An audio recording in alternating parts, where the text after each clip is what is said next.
Evangelho de Jesus Cristo narrado por Lucas, capítulo 4, versículos 16 a 30.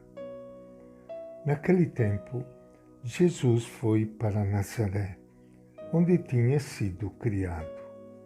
No sábado, entrou na sinagoga, como era seu costume, e se levantou para fazer a leitura. Foi-lhe dado o livro do profeta Isaías. Abrindo o rolo, ele encontrou o lugar onde está escrito: O Espírito do Senhor está sobre mim, porque ele me ungiu para anunciar a boa notícia aos pobres. Enviou-me para anunciar a libertação aos presos e a recuperação da vista aos cegos, para dar liberdade aos oprimidos e para anunciar um ano da graça do Senhor. Depois fechou o livro, o entregou ao ajudante e sentou-se. E todos os olhos na sinagoga estavam fixos nele. Jesus, então, começou a dizer-lhes: Hoje se cumpriu essa passagem da Escritura que vocês acabaram de ouvir.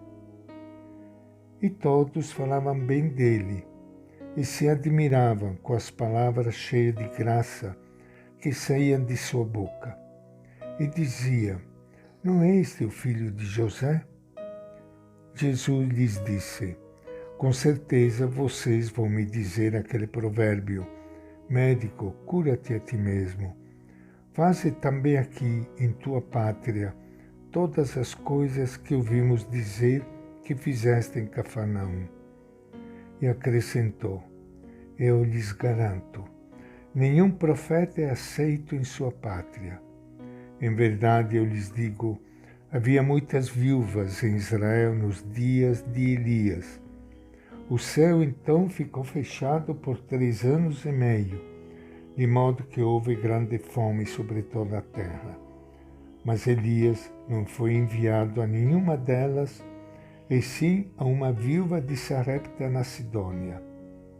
E havia muitos leprosos em Israel no tempo do profeta Eliseu, mas nenhum deles foi purificado, a não ser o sírio Naamã.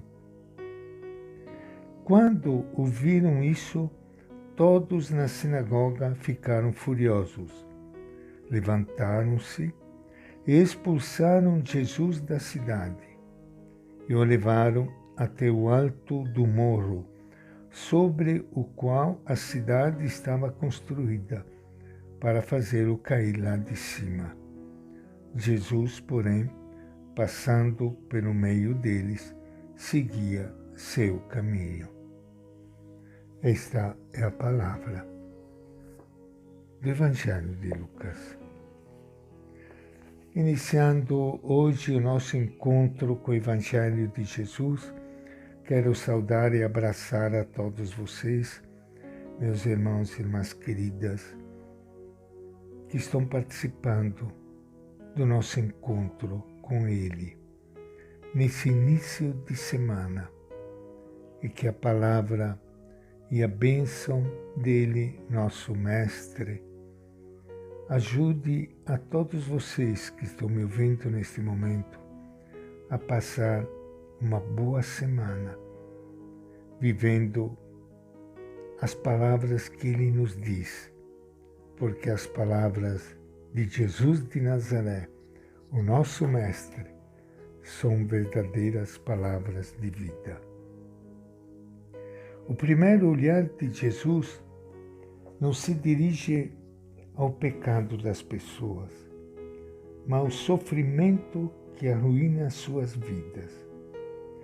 A primeira coisa que toca seu coração não é o pecado, mas a dor, a opressão e a humilhação que homens e mulheres padecem. Nosso maior pecado consiste em fechar-nos ao sofrimento dos outros para pensar apenas em nosso próprio bem-estar. Jesus se sente ungido pelo Espírito de um Deus que se preocupa com os que sofrem. É esse espírito que o impele a dedicar sua vida inteira a libertar, aliviar, curar, perdoar. O Espírito do Senhor está sobre mim, ele diz, porque me ungiu. Enviou-me para dar a boa notícia aos pobres, para anunciar aos cativos a liberdade e aos cegos a visão, para pôr em liberdade os oprimidos, para anunciar o ano de graça do Senhor. Este programa de Jesus nem sempre foi o programa dos cristãos.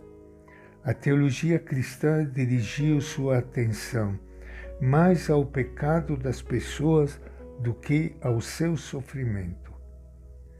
O conhecido teólogo João Mess denunciou repetidamente este grave deslocamento e ele escreveu: a doutrina cristã da salvação dramatizou demasiadamente o problema do pecado, enquanto relativizou o problema do sofrimento.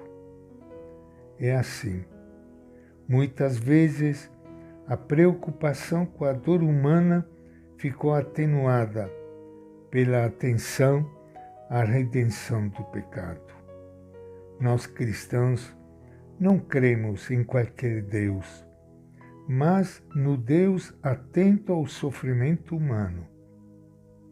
Diante da mística de olhos fechados, entre aspas, própria da espiritualidade do Oriente, voltada sobretudo para a atenção ao interior, o seguidor de Jesus se sente chamado a cultivar uma mística de olhos abertos e uma espiritualidade de responsabilidade absoluta para atender à dor dos que sofrem.